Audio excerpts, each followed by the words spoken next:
करेला सरकारी नौकरी, हमर पियावा करेला सरकारी नौकरी।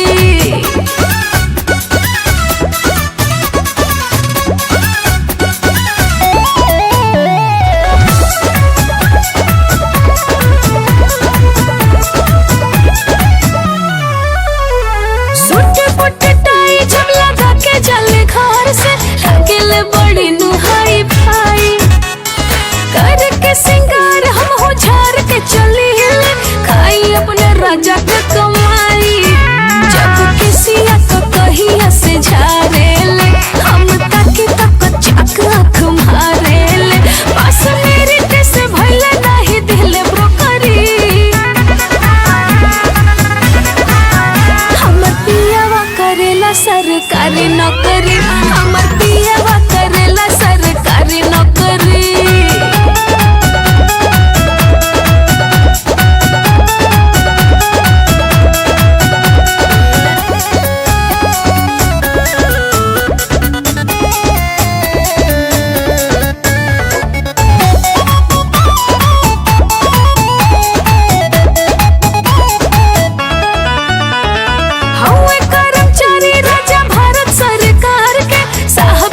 सब ही बोलावे अरे तोरे से सलूट के हो इन्हें ताके मारे केहू हाथ जोड़ी बतियावे।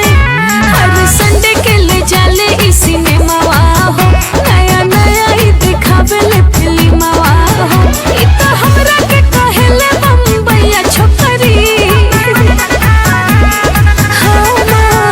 हमर पियावा करेला सरकारी नौकरी, तो हमर